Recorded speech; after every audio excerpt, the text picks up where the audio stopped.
Hi, I'm Dr. Davis, and welcome to the words of A. Davis Smith. Today we're going to be talking about compromising versus settling in a relationship. It's time to light the fire.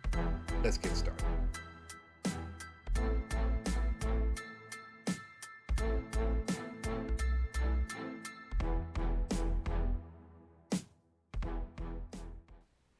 So, as I stated earlier, we're going to take an honest look at relationships, needs versus wants, and also we're going to take a look at what standards are and how they play into your success in your dating life.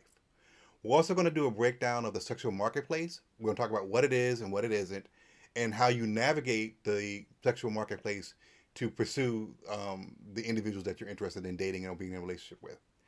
And then lastly, we're going to talk about some next steps that you can take to increase the likelihood or the possibility of you being happy in your dating life and finding that what you're looking for in terms of a romantic partner. So let's start with a definition of kind of key topics or key points when you're talking about compromise versus settling in a relationship. First, an individual has to have a firm understanding and ability to effectively communicate what their needs are. Your needs are your requirements. These are the things that you cannot do without in a relationship. Think of it in terms of we have a need for water, a need for air, a need for food. These are things that are requirements that without which we aren't going to be okay. And so, in terms of your dating relationship, you need to understand what your needs are, the things that you're going to require to be happy, healthy, safe, and secure in a relationship. So, have a firm understanding of what your key needs are. Secondly, you need to have a firm understanding of what your key wants are. These are your preferences. These are the nice to have or I wish I had. The things that aren't necessarily vital for you to be happy in a relationship, but are things that you would enjoy if they were there. These are the things like women preferring particular height men, or particular careers, or men preferring certain builds in women, or certain hairstyles or hair lengths. So once again, so what are your preferences, and are you able to effectively communicate what these wants are to someone else? And so when you're talking about needs, you never want to give in on your needs. The things, once again, you can't elect today to not want air or not take air. And so your needs are things that you need to firmly hold to when it comes to a dating relationship. Failing to do so is considered settling, and you never want to settle. You don't want to give up on something that is vital for you to be happy, healthy, and safe in a relationship. So never give up on the things that you need. However, it is more than okay to sacrifice some of your wants. This is referred to as compromising, and most adults are able to compromise.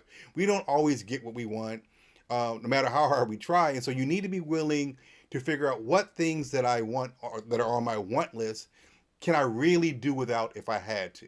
Does she really have to have hair down to her back or be a size two? Does he really need to be 6'4", earning $300,000 a year? Once again, what are the things that I can compromise on in terms of my wants that will still allow me to be okay in a relationship? And then when you look at a combination of your wants and your needs, you end up with your standards. These are your general rules of thumb that you follow for for determining the suitability of a partner. It's kind of your bar that you set that a person has to be able to pass in order to be considered worthy. So making sure that you have a firm understanding of your needs and wants will help to guarantee that your standards are realistic, and that you have a firm ability to communicate to someone else what it is that you're actually looking for. So as we think about our individual wants and needs, we have to make sure that we do our homework on the front end. Did you do the work on the front end to determine what are your key needs in a relationship? And similarly, what are your key wants in your relationship? And then what things are you willing to compromise regarding your wants?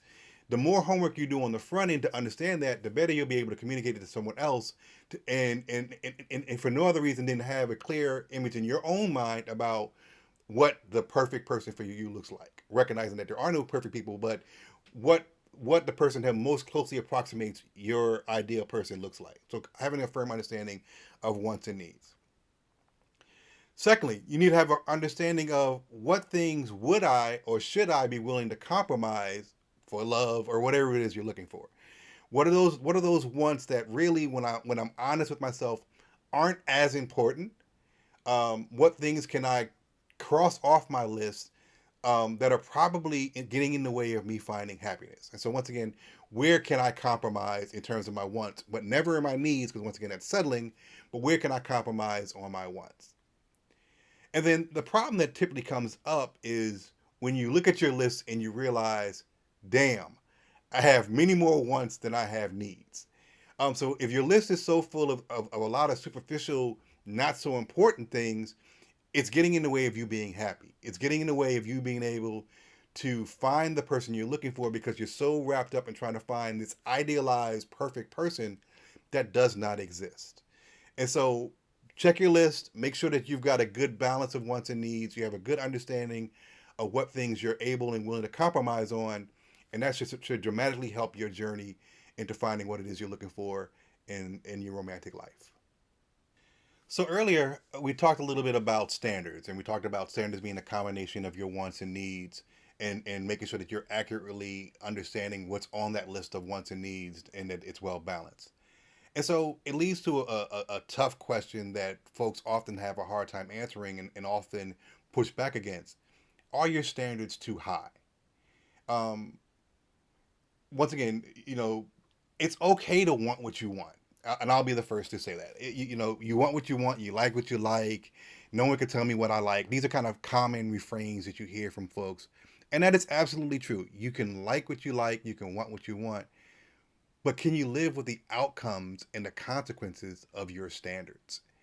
And so, if the answer is yes, then fine. Continue to want the hourglass figure, Halle Berry clone, or the LeBron James 6'6". Whatever you can want, whatever you want. But if at the end of the day, 10 years from now, you're still alone and upset about being alone, then you probably made a mistake. Your standards were probably too high. So you want to make sure that you can live with the consequences of your choices. That's what adults do. So want what you want, like what you like. But if at the end of the day, you don't get what you want because your standards are so rigid and so high, to be honest, you've got no one to blame but yourself. And so you've got to be able to live with the results of that. So if you can't, then my advice to you is revisit your standards and make sure that they're not too high, that they're realistic, and that what it is that you want is something that's out there and available for you. Which leads to the kind of the second question: um, Do you meet the standards of the person that you want? Do you meet their standards? They have standards too. They have wants and needs, and so and they are as entitled to want what they want as you do and as you are. And so you can't be mad at them if the person that they want is not you. And so you hear all the time about what do you bring to the table, and there's a certain amount of truth to that. Is that do you bring the comparable things to the table that the person that you want brings to the table? Do you meet their standards? Because the reality is it's a buyer's market. The buyer has the power in the situation. The seller doesn't. And so I have two analogies that I want to kind of drop on you to kind of, paint this picture a little more clearly. And now, analogy one is if I'm the buyer and I've always wanted a Mercedes Benz. And so I go into a dealer all happy go lucky and I'm looking to buy me a Benz. And the dealer doesn't have a Benz, but is trying to convince me that I really want a Jeep Cherokee. So they're trying to push the Cherokee on me, and they're trying to convince me that I really want a Cherokee instead. Me, like most people, I'd be furious about that.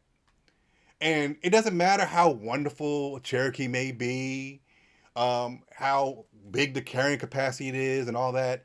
And it might be wonderful for someone else, but I'm not there for a Cherokee and for a Benz. Now, I might test drive that Cherokee with absolutely no intention of buying it. It's Saturday afternoon, I ain't got much to do. I take it for a ride. I have a little fun in it, a little fun. We get that. But I have no intention of buying it.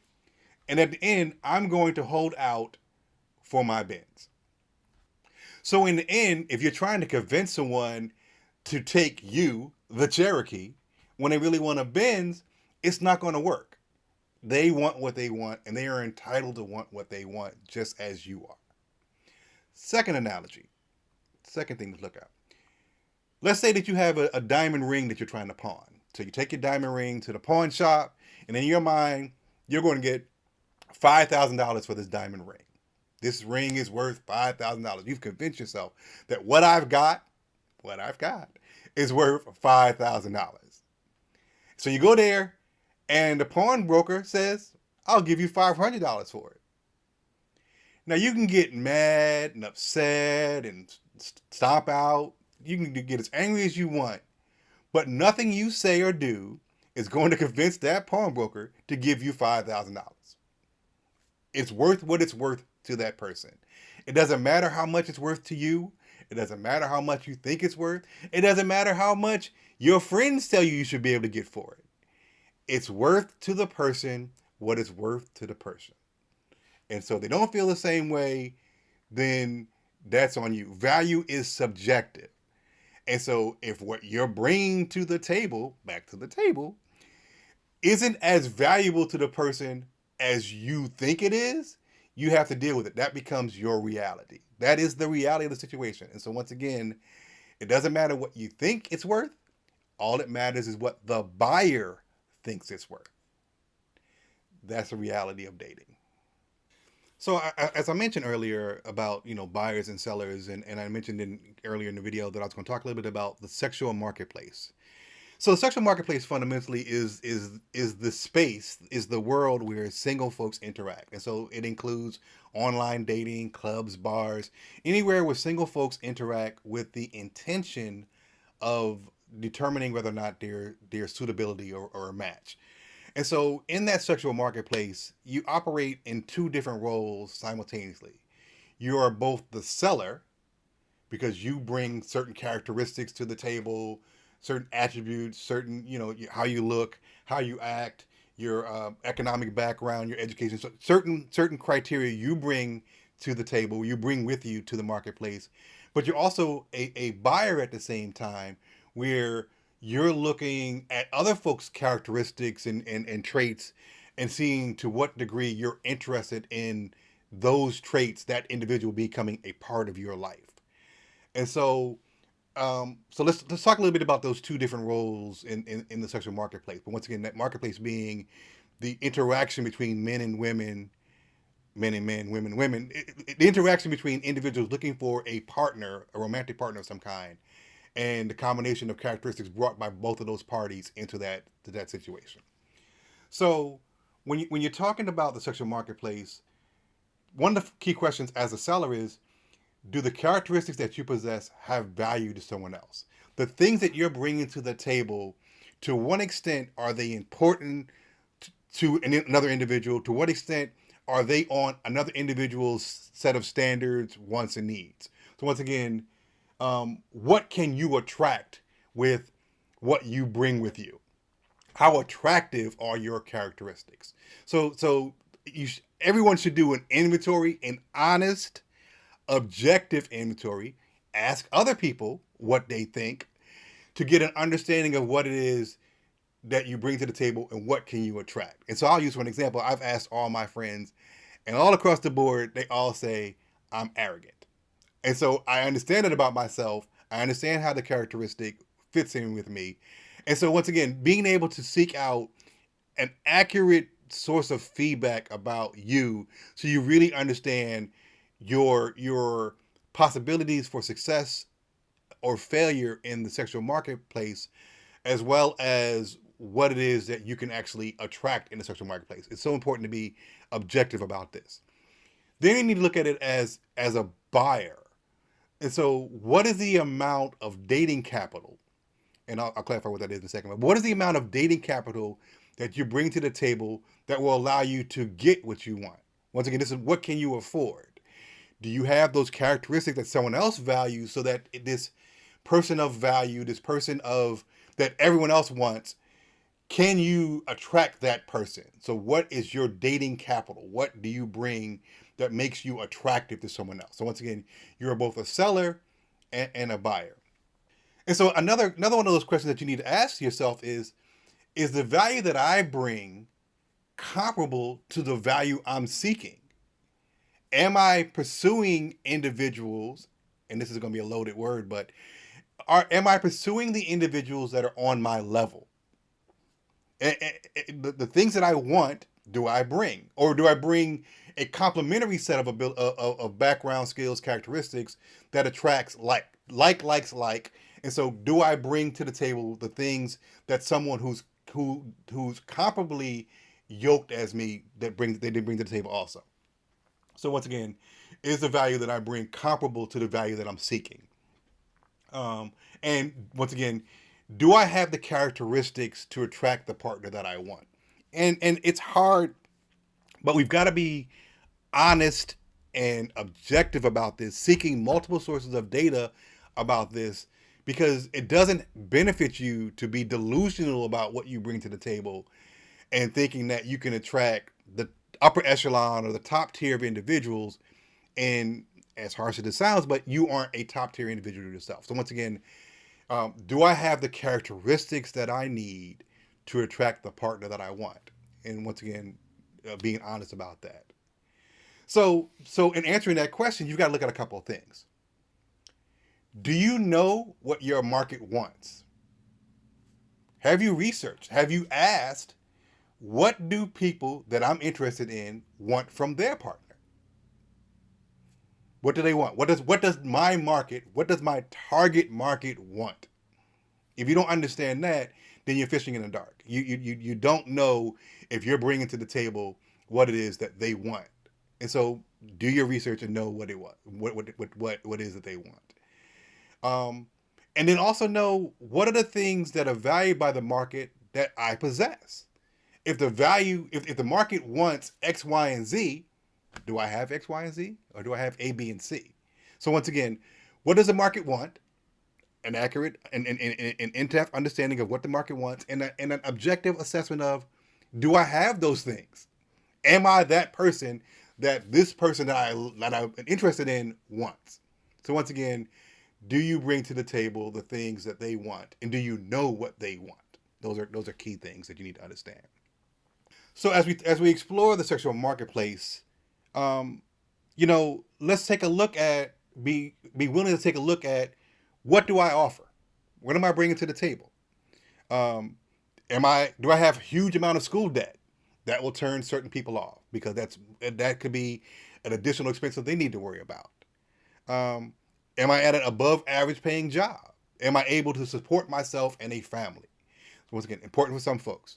Um, am I physically fit? Am I physically attractive to the people that I'm looking for? And how important is that to individuals?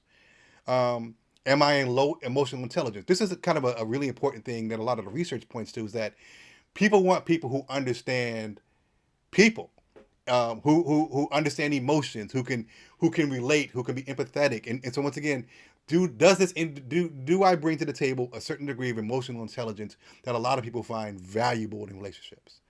Um, Once again, am I above average looking? How do I look? Where do I fall on the rating scale that folks have? Am I objectively a 10, or am I really a 5? So once again, being honest and understanding about that, and also particularly as it relates to men, um, do I have low gender role acceptance? Do I actively reject traditional gender roles? Am I a modern woman, or a modern person, a modern man? Once again, or do I adhere to more traditional values that a lot of men, particularly speaking to the women, a lot of men prefer women with traditional values. So to what extent do I adhere to traditional roles in relationships? um, and also understanding, once again, what they offer. What did they bring to the table in terms of a six-figure salary? Are they above average in physical appearance? Do they have high emotional intelligence and high level gender role acceptance? And once again, are you bringing to the table those things that you're looking for the other individual to bring forward? And so in the end, if you don't, you've got a couple of options available to you. If you don't, you have to either increase your value. You've got to find a way to make yourself more valuable to the people that you're interested in. Part of that is doing an objective assessment and figuring out where you are truly today. You have to have a willingness to change. You've got to be able to say, yes, these are the things that people want, and I don't have these things. Am I willing to change how I am to better fit the needs, wants, and standards of the people that I'm looking for? And beyond willingness to change, am I going to put in the work to do so? And putting in the work could be therapy, counseling. There are lots of things you can do in terms of self betterment, self improvement, or just change.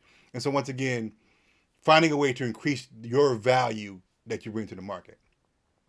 Second thing you can do is change your market, change your target market, change who you're looking for. So this goes back to the earlier point about when, once again, are your standards realistic?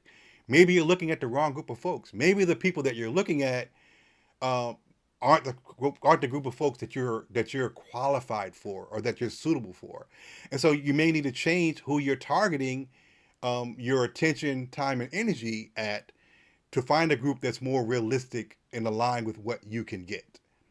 And then kind of the third option, as harsh as it may sound, is that you may just have to accept that you're not going to have the life that you want. If you're unable to change, unwilling to change, there is no willingness to change or increase your value, you're not willing to change your market, then you're going to have to learn to accept the reality that what you get is what you get.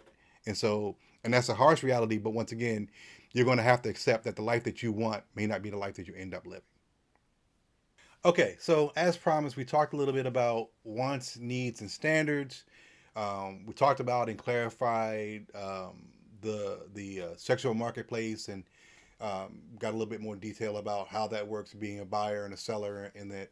And so I want to turn a little bit of attention to kind of next steps, wrap up and homework that folks can do to help navigate the sexual marketplace and their journey into dating and romantic relationships.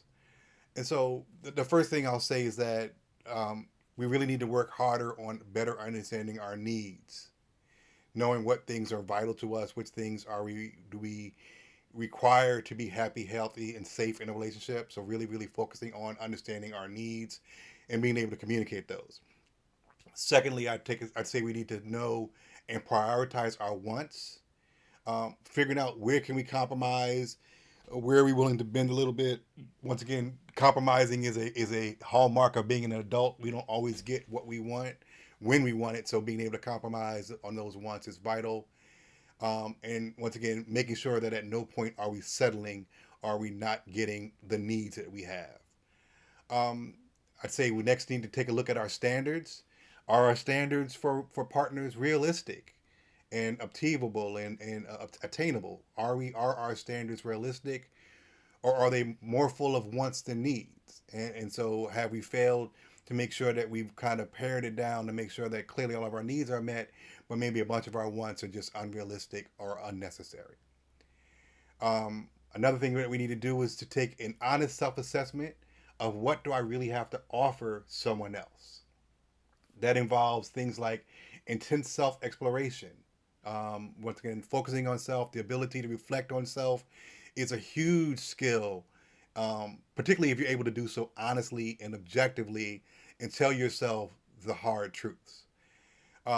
Secondly, I think you need to make sure that you seek honest input from trusted others.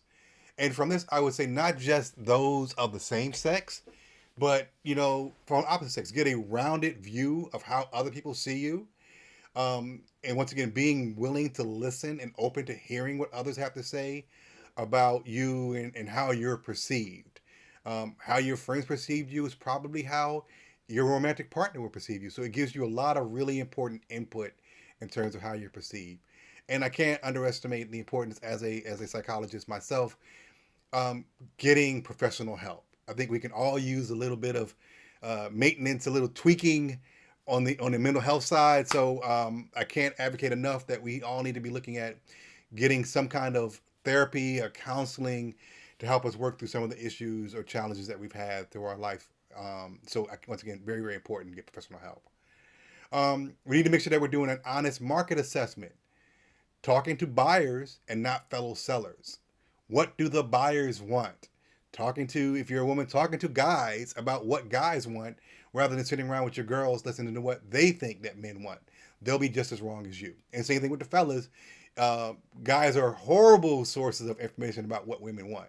talk to women, talk to sisters, talk to mom, cousins, female. Talk to women about what the opposite sex wants, to make sure you're getting a really useful set of data to help chart your course. Um, do a gap analysis. This is a common business practice. Understanding where you are today. Once again, that thorough assessment of how I am today, coming up with a clear understanding of where you want to be, your desired future state. Where do I want to be 5, 10, 15 years from now? Married, kids, whatever it looks like. What is your desired future state? And then the difference between those two is called the gap. And so figuring out what things do I need to do to get me from where I am today to where I want to be 5, 10, 15 years from now. Once again, a gap analysis of where I am, where I'm going, and what do I need to do to get there. And then lastly, I'll kind of leave you with, I think, 4 relevant quotes that I think are related to this topic about compromise and settling, and that I hope that you find useful. The first is, if you want something that you've never had before, you're going to have to do something that you've never done before. Second one, everything that you want in life is on the other side of hard. It's all going to require some kind of work. So everything that you want in life is on the other side of hard. I love that one. Third one, hope ain't a strategy. You can hope all you want, but if you're not willing to put in work, it's not going to get you where you want to get to. So hope ain't a strategy. And lastly, if we change the way we look at things, the things that we look at will change. So doing the work, getting a clearer, more objective understanding of the world, changing the way we look at things, can definitely affect the things that we look at and our ability to be successful at what we're trying to pursue. Hope you found all of that useful. Once again, Dr. Davis, glad to be able to bring this content to you. Follow me on Facebook, Instagram, wordsofadavismith.com, my website, www.wordsofadavismith.com. Lots of good content. Hope to see you later. Make sure you follow and subscribe, and have a good day.